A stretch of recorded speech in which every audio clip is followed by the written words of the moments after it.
Em 1959, 9 excursionistas entraram em uma cadeia de montanhas cobertas de neve e nunca mais foram vistos. O que os investigadores encontraram foi mais do que apenas uma cena de crime horrível, foi um dos mistérios não resolvidos mais notórios de todos os tempos. Pessoas relataram luzes estranhas no céu, radiação nas roupas, talvez até um acobertamento do governo.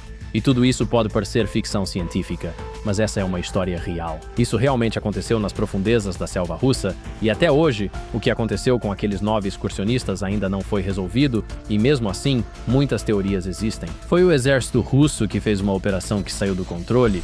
Foi uma avalanche? Foram animais famintos? Foram alienígenas? Ou até mesmo um Yeti? A verdade sobre o que aconteceu lá ainda é um mistério, mas as evidências claras de algo inexplicável acontecendo é o que enlouquece os investigadores. Agora, este é o incidente do Passo Dyatlov, então sente-se, relaxe e seja bem-vindo ao acampamento.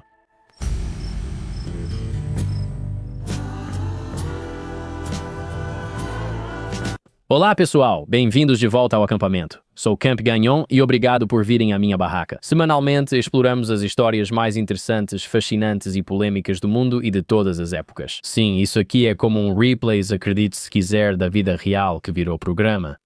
Sim, é isso que fazemos. Você deve estar pensando, Marcos, quando vai falar sobre guerras, política e o que acontece no mundo? Não é nosso foco aqui. Tudo bem, estamos aqui para resolver mistérios não solucionados de 50 anos atrás, é isso que fazemos aqui. Então, bem-vindo ao programa e obrigado por vir à minha tenda, certo? Você sempre pode passar um tempo comigo nesse cantinho aconchegante, meu pequeno refúgio. No fundo da floresta, distante no Brooklyn, Nova York, como sempre, estou com meu amigo Christos, o próprio grego maluco, a lenda de Atenas, o martelo, é assim que chamam ele, o martelo de Thor, não é? Tem certeza? O que é um deus grego? Hércules? A mão de Hércules? Sim, o cara do martelo do Hércules, isso é incrível. Você é grego, né? Totalmente. Tudo bem, chega. Christos, hoje o assunto é sua herança. Não se trata dos gregos ou americanos, mas dos russos, tecnicamente soviéticos. Provavelmente vou usar isso de forma intercambiável antes de começarmos. Também destaco que não sou russo, então vou errar muitas palavras. Farei o meu melhor. Ok? Li muitos artigos sobre isso e vou tentar com o meu melhor sotaque russo. Certo, então já peço desculpas de antemão. Onde nossa história começa? Fico feliz que você perguntou. Janeiro de 1959, no Instituto Politécnico dos Urais, havia um estudante de engenharia de 23 anos chamado Igor Dyatlov, que estava organizando o que se tornaria sua expedição de caminhada mais ambiciosa até então. Dyatlov já era conhecido entre seus colegas. Como um aventureiro muito experiente, ele já havia liderado várias expedições pelos Montes Urais e tinha uma reputação por seu planejamento e segurança, sendo muito meticuloso em tudo o que fazia. Para essa expedição, ele reuniu uma equipe de outros 8 excursionistas, todos com bastante experiência, mas também com profissões que você não esperaria de um caminhante experiente. O grupo tinha 2 engenheiros de rádio. Novamente farei o possível com os nomes. Zeneda Komogorova, que já havia participado de caminhadas anteriores com Dyatlov, e Georgy Krivonchenko, que trabalhava em uma instalação nuclear.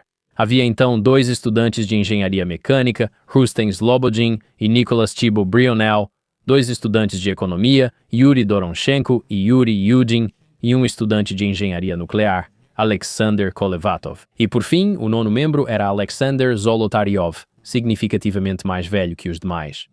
Zolotaryov, alpinista experiente e veterano da Segunda Guerra Mundial, foi incluído no grupo apenas para que atendessem aos requisitos da expedição universitária, que exigia certificação de grau 3. Esse é o nível mais alto de dificuldade nas classificações soviéticas de trilhas, exigindo a presença de um instrutor ou alguém com muita experiência em montanhismo. Então, Zolotaryov era o cara agora. A rota planejada deles os levaria por alguns dos terrenos mais remotos dos Urais do Norte.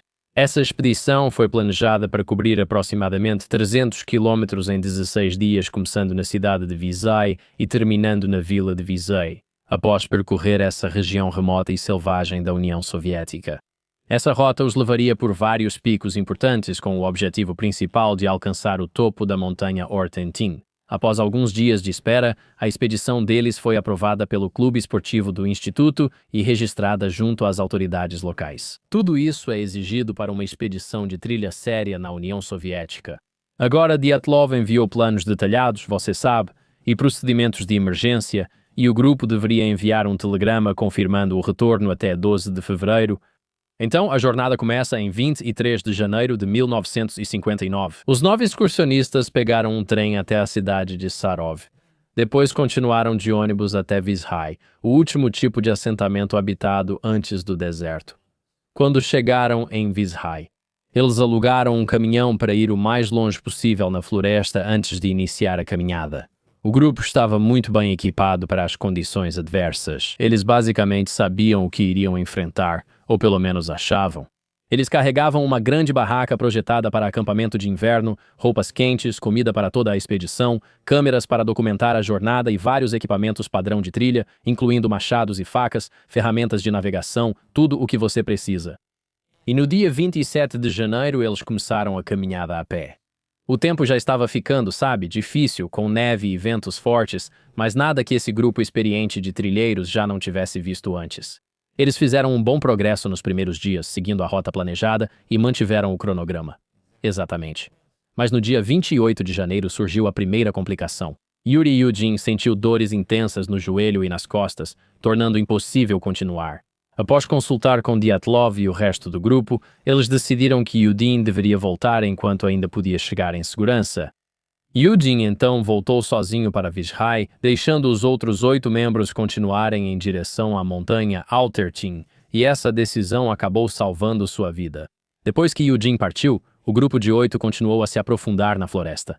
Com base em seus diários e nas fotografias encontradas posteriormente, eles pareciam estar de bom humor, progredindo bem apesar do clima obviamente rigoroso. Kalmogorova chegou a escrever: "Estamos nos divertindo de uma forma incomum. Mal posso acreditar que estamos nos sentindo tão bem aqui." Enquanto seguiam, a trilha os conduzia por uma floresta densa, onde as árvores ofereciam algum abrigo da neve. Mas eventualmente a queda de neve fez com que o terreno se elevasse, o que acabou forçando-os a mover o acampamento novamente. Quanto mais alto eles subiam, mais o vento cortava as encostas e mais expostos eles ficavam. No dia 31 de janeiro, Rustem Slobodin escreveu: "Vento frio e cortante. É difícil imaginar algo assim em uma cidade." Isso mostra que, mais uma vez, nenhum treinamento ou sala de aula poderia realmente prepará-los para o que essas montanhas estavam realmente impondo a eles. No dia seguinte, em 1º de fevereiro, o grupo estava se aproximando do que agora era conhecido como Passagem Dyatlov, uma área entre 2 picos que oferecia uma rota potencial para o destino deles. O tempo piorou, os ventos ficaram mais fortes e a neve caiu mais intensamente. Mas ainda assim, nada além do que esses trilheiros experientes poderiam lidar, ou nada fora do esperado, pode-se dizer. Com base nas evidências encontradas depois, eles montaram acampamento naquela noite na encosta do que hoje é chamado de Montanha dos Mortos. Literalmente Kholat Sekal, e esse é o idioma do povo Mansi, e literalmente significa Montanha dos Mortos. O local escolhido era incomum, pois caminhantes experientes evitam acampar em encostas expostas, ainda mais durante tempestades. Eles buscaram abrigo na floresta abaixo. Não sabemos por que escolheram aquele local, mas há várias teorias sobre o ocorrido. Talvez eles tenham se perdido por causa das condições climáticas, e algumas pessoas até dizem que eles escolheram aquele local de propósito para fins de treinamento, para realmente testar seus equipamentos ou suas habilidades. Eles nunca tinham vivenciado aquelas condições. Ainda assim, o grupo escolheu o local sem imaginar que seria o último acampamento. Na última foto, o grupo aparece cavando um buraco para as barracas na encosta. E é sinceramente bem mórbido quando você percebe que apenas algumas horas depois, todas as pessoas nessa imagem já teriam partido. No dia 12 de fevereiro ficou claro que o grupo não enviou o telegrama esperado, mas inicialmente não houve alarme imediato. Atrasos no retorno eram comuns, especialmente em expedições com clima desafiador e mudanças rápidas. Mas com o passar dos dias sem notícias, as famílias dos excursionistas e os instrutores da escola deles começaram a ficar preocupados. Em 20 de fevereiro, um grupo de busca foi criado para procurar os excursionistas, e depois de 6 dias percorrendo o mesmo caminho perigoso que Igor Dyatlov e sua equipe fizeram, o grupo de busca encontrou a barraca abandonada na encosta da Montanha da Morte. Mas o que eles descobriram nessa montanha deixaria os investigadores intrigados por décadas. A barraca havia sido cortada, mas aqui está o que é estranho. Ela havia sido cortada por dentro, com vários cortes longos feitos por uma faca ou algo afiado. Os rasgos sugeriam que a barraca foi abandonada rapidamente, mas não havia sinais de luta interna. Há outro detalhe estranho. A maioria dos pertences do grupo ainda estava dentro, incluindo botas, casacos quentes e todo o equipamento essencial para o frio. Eles também encontraram pegadas na neve que levavam para longe da barraca e, na verdade, desciam em direção a uma linha de árvores próxima, a cerca de 1 quilômetro de distância. Mas nem todas as pegadas foram feitas por sapatos. Parecia que alguns dos excursionistas haviam saído da barraca descalços ou apenas de meias. Mas o detalhe mais estranho sobre as pegadas é que elas não pareciam ter sido feitas em situação de desespero, necessariamente, como se alguém estivesse fugindo. Elas pareciam estar calmas e espaçadas uniformemente, como se os excursionistas caminhassem casualmente ladeira abaixo. Enquanto as buscas pelos excursionistas continuavam, os investigadores acabaram com mais perguntas do que imaginavam. Os dois primeiros corpos, Yuri Doroshenko e Georgy Krivonoshenko, foram encontrados em 27 de fevereiro. A cerca de 1,5 quilômetros da barraca, eles foram achados deitados sob um cedro, perto dos restos de uma fogueira. Mas o estranho é que ambos foram encontrados descalços, vestindo apenas suas roupas de baixo, e o cedro sob o qual estavam mostrava sinais de que alguém havia subido nele. Galhos estavam quebrados no topo, e havia até pedaços de pele das mãos dos dois rapazes presos na casca, como se eles tivessem subido repetidamente na árvore. Mas se foi numa tentativa desesperada de fugir de algo, ou talvez para pegar lenha, ou tentar encontrar um ponto de observação, nós não sabemos. Outra coisa que os investigadores descobriram foi o fato de Krivonoshenko ter um pedaço da própria mão na boca e a ponta do nariz faltando. Não muito longe do local, os buscadores começaram a encontrar mais membros do grupo entre o cedro e o local da barraca. Eles encontraram Igor Dyatlov, Zineda Komogorova e Rustem Slobodin. No entanto, a posição dos corpos de Dyatlov e dos outros indicava que morreram tentando voltar ao abrigo. Provavelmente após perceberem que o que os afastou da barraca não era mais ameaça. Por 2 meses, as buscas seguiram tentando achar os 4 últimos excursionistas. E em 5 de maio, um nativo Mansi, do grupo indígena que vivia lá, chamado Kurikov, estava caminhando com seu cachorro quando percebeu alguns galhos cortados que formavam quase como uma trilha perto dos cedros. Ao seguir a trilha, ele encontrou uma calça de moletom preta de algodão, com a perna direita cortada por uma faca. Após a descoberta, vasculharam a área e encontraram uma grande toca cavada pelos sobreviventes para se proteger dos ventos congelantes. Mas o que eles encontraram ao lado da toca mudaria toda a investigação. Pois, a poucos metros dali, investigadores cavaram uma ravina e encontraram os últimos 4 excursionistas que pareciam bem diferentes das outras vítimas. Eles usavam roupas mais adequadas e estavam melhor vestidos, aparentemente usando peças dos 2 que morreram antes. Ainda mais estranho, os ferimentos deles eram mais graves. Os laudos da autópsia dos 4 corpos encontrados na ravina levantaram muitas dúvidas sobre o que ocorreu naquela noite. Thibault Brinelel sofreu uma fratura grave no crânio que teria sido fatal. A lesão foi descrita como compatível com um forte golpe na cabeça, mas não havia ferimentos externos ou outros sinais de ataque. Dubanina e Zolotorov sofreram múltiplas fraturas nas costelas. Dubanina tinha 6 costelas quebradas de um lado e 4 do outro, já Zolotorov tinha 5 de um lado. Legistas disseram que seria preciso uma força de caminhão para causar os danos encontrados. Mas o mais estranho de tudo, Dubanina estava sem a língua, sem os olhos e partes do rosto.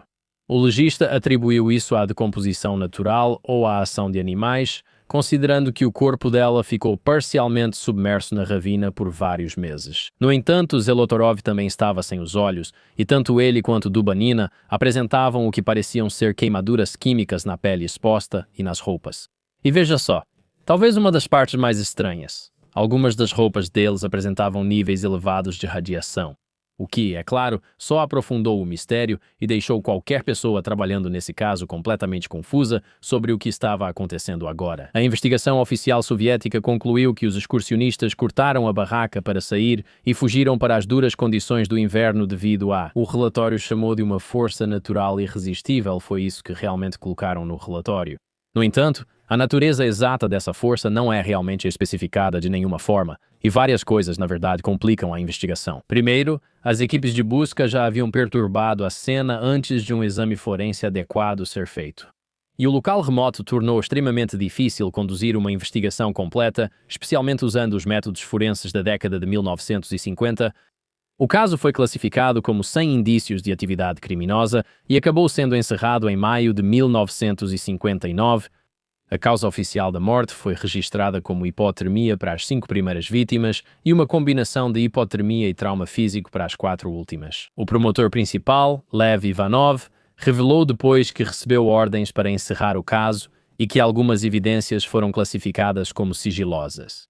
Ele também mencionou relatos de luzes estranhas no céu que foram descritas como bolas de fogo na noite do incidente, além dessas leituras incomuns nos equipamentos de detecção de radiação. Após os arquivos do caso serem classificados e lacrados, o mistério e as especulações sobre o ocorrido na montanha só aumentaram. Agora para a parte favorita de todo mundo, teorias da conspiração. Sim, uma fascinação pessoal minha. Desde 1959, várias teorias surgiram tentando explicar o que de fato ocorreu com o grupo Dyatlov. E essas vão desde fenômenos naturais até interferência humana e envolvimento militar.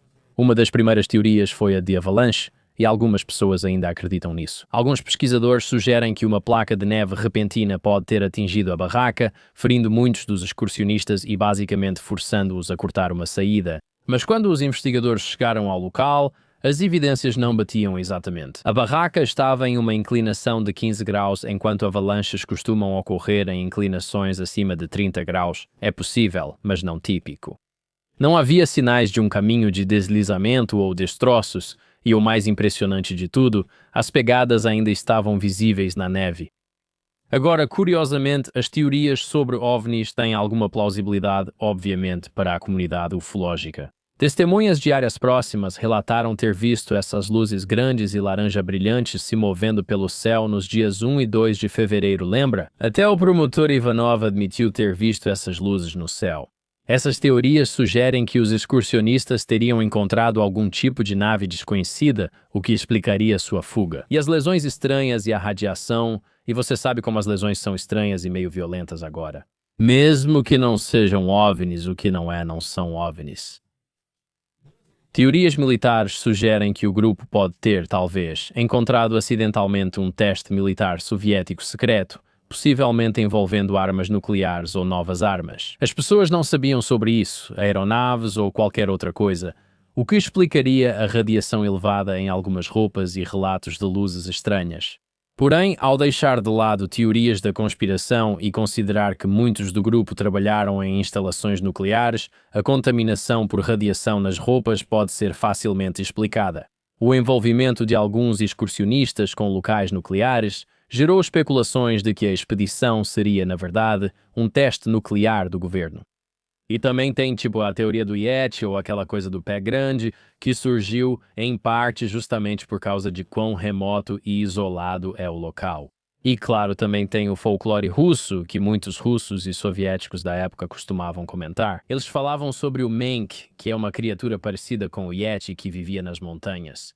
Eles também observaram que o povo Mansi contava histórias sobre criaturas sobrenaturais perigosas que basicamente habitavam esses lugares altos nas montanhas. Pareciam seres gigantes, semelhantes a humanos, que caçavam quem se aventurava longe demais.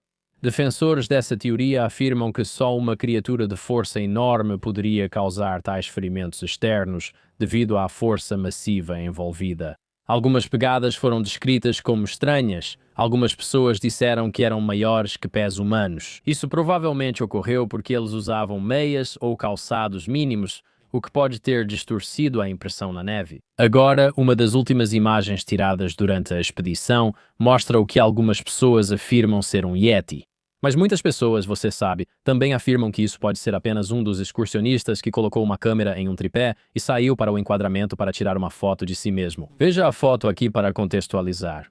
É um pouco assustador, mas explica a origem da teoria. De qualquer forma, essa imagem originou a teoria de 60 anos de que eles foram mortos por uma criatura ameaçadora, como um Yeti. Em 2019, 60 anos após o incidente, as autoridades russas realmente reabriram a investigação, buscando usar técnicas forenses modernas e modelagem computacional para reexaminar o ocorrido. A conclusão oficial feita em 2019 apontou para um tipo específico de avalanche chamada avalanche catabática, ou avalanche de laje retardada. Segundo essa teoria, os excursionistas foram obrigados a cortar uma saída na barraca.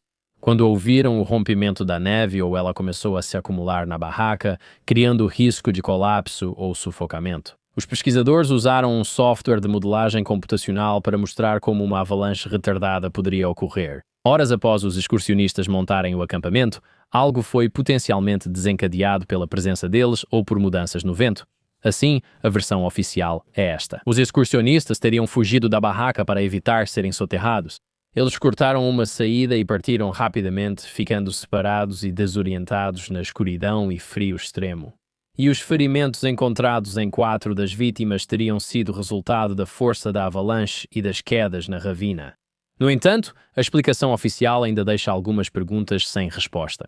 Por que as pegadas eram calmas e uniformes? Por que 2 corpos estavam só de roupa íntima? E por que alguns usavam roupas dos colegas mortos? E de onde vieram essas queimaduras químicas? E quanto às luzes no céu? Aquela foto da coisa do Yeti, certo? Lembra disso?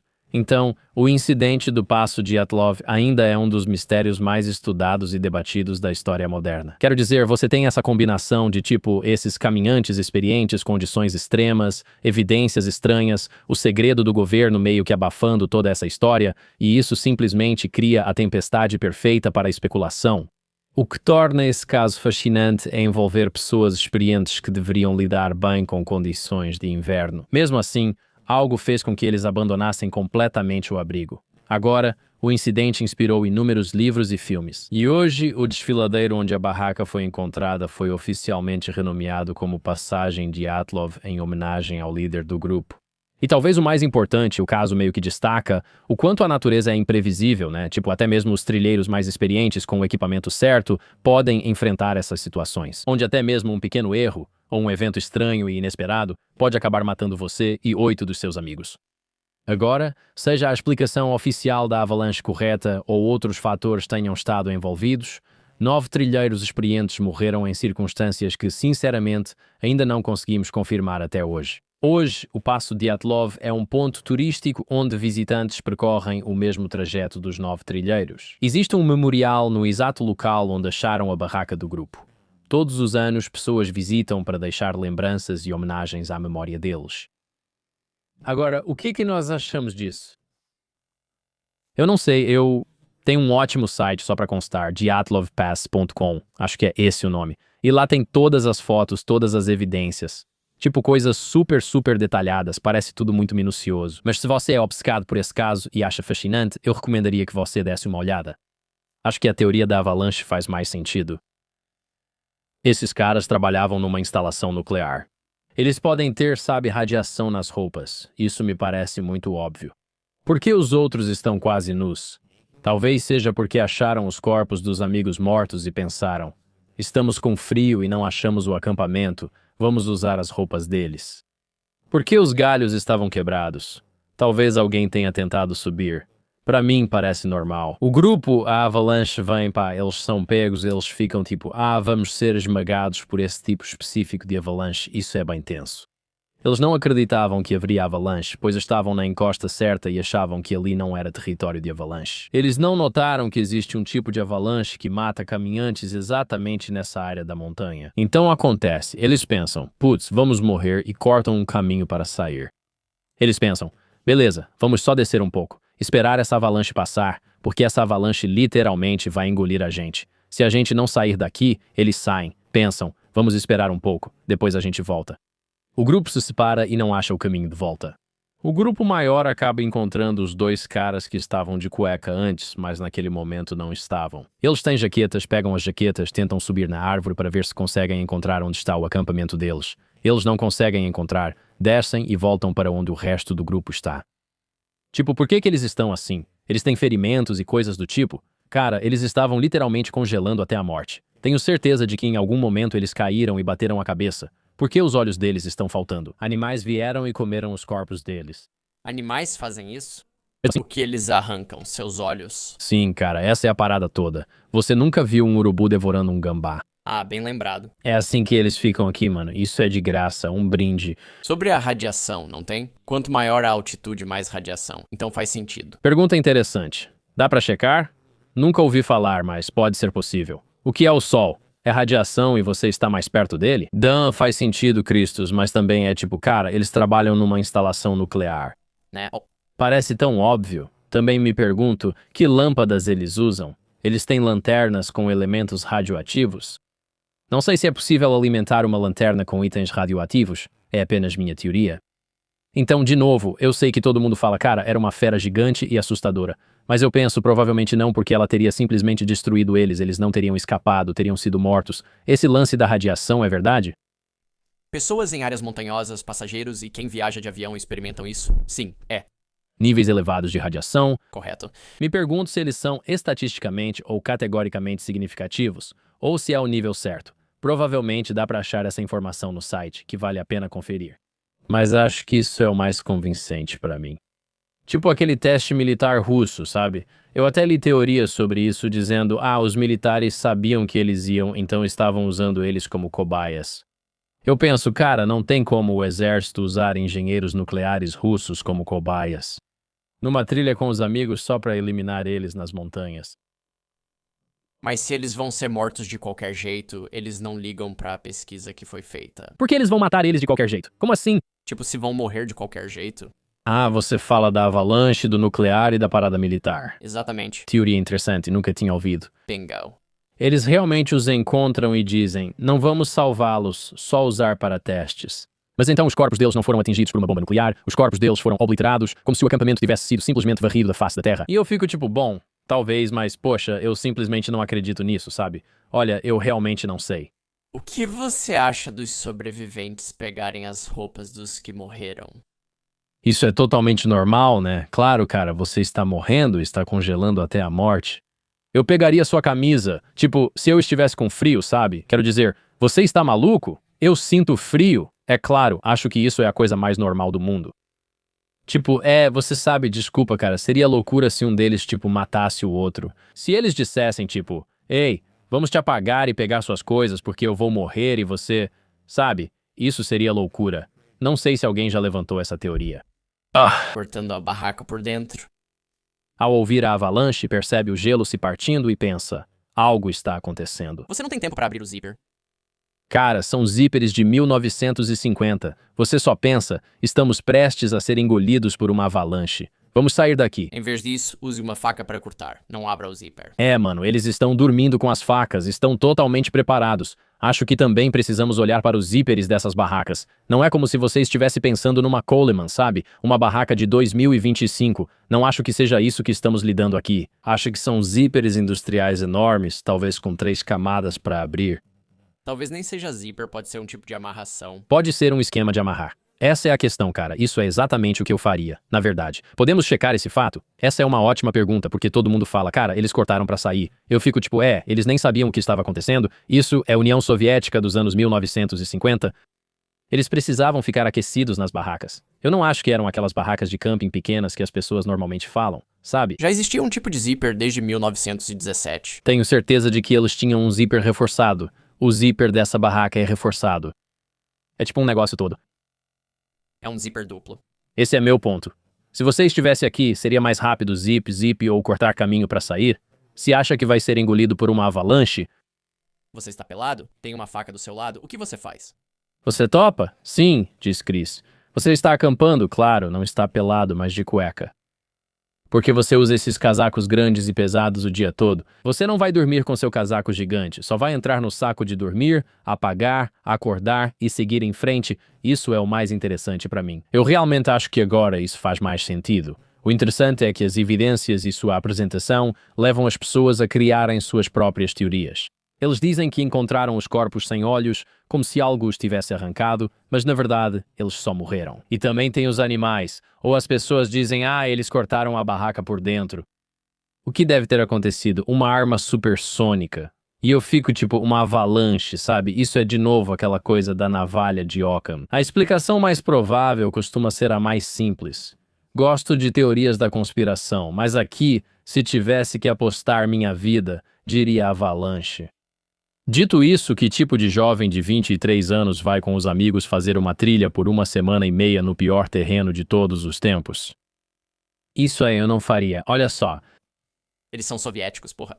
Eles são soviéticos, vocês são selvagens. Tecnicamente, soviéticos nem existem mais. Os russos, porém, vocês são malucos e olha, sem desrespeito, beleza, respeito aos que se foram. Um brinde para todos os camaradas. Claro, não faça isso, não faça isso, não vá para as montanhas. Não desapareça nas montanhas e diga, eu falo com vocês em 2 semanas. Se a gente não voltar, procurem a gente. Você tem 23 anos, beba vodka. Você tem as mulheres mais bonitas do mundo. Isso é depois da guerra, cara. As mulheres russas são, tipo, de longe, talvez nem tanto, mas, tipo, impecáveis. Claro. Impecáveis. E isso é depois da Segunda Guerra Mundial. Todos os homens morreram, agora há todas essas mulheres que estão agora populando Moscou. São Petersburgo, acho que tecnicamente ainda era Stalingrado. Leningrado. Não consigo lembrar de tudo isso. Ah, sim, é Leningrado, mas sei que depois mudaram para São Petersburgo de qualquer forma. Só estou dizendo que há mulheres russas lindas por aí, e você pensa que seria divertido passar 2 semanas na neve? Não que eles merecessem isso, ninguém merece isso, mas eles merecem mais do que eu, porque eu não faço esse tipo de coisa. É assim que eu penso, do mesmo jeito que pessoas negras olham para pessoas brancas, é assim que pessoas brancas olham para, tipo, russos. A gente pensa, isso é coisa de branco, estão exagerando. Só relaxa, toma alguma coisa, vai pra uma casa de banhos, vocês têm uma banha aí, só relaxa. Sabe o que eu quero dizer? Não precisa fazer tudo isso. Você não já acampou várias vezes? Sim, eu gosto de acampar em temperatura moderada. Eu adoro acampar, como você pode ver, dá uma olhada. Mas eu gosto de fazer isso no Brooklyn, Nova York, em um quarto com ar-condicionado. Não onde estamos. Obviamente, estamos no meio da natureza selvagem. E toda vez que eu acampo é tipo no final do verão, tipo na primavera. É moderado, com poucos mosquitos, variando conforme a região. Obviamente, ainda não acampei na neve, o que eu consideraria, mas é tipo, galera, isso é loucura. Mas aposto que você dorme muito bem, aposto que você vai acampar na neve. Você passa por tudo isso. Você passa o dia caminhando, entra na barraca e só escuta o vento lá fora. Aposto que esse sono ainda bate forte. Agora, se essa história soa familiar pra você, é porque eu fiz um episódio inteiro sobre isso com meu querido amigo Casey Rocket, e a gente falou sobre isso com o like. Também falamos sobre outras coisas malucas, como mistérios não resolvidos e filmagens perdidas, esses pequenos buracos de minhoca. Se você gostou desse episódio, tem isso e muito mais com o brilhante e hilário Casey Rock, e você pode conferir isso na descrição.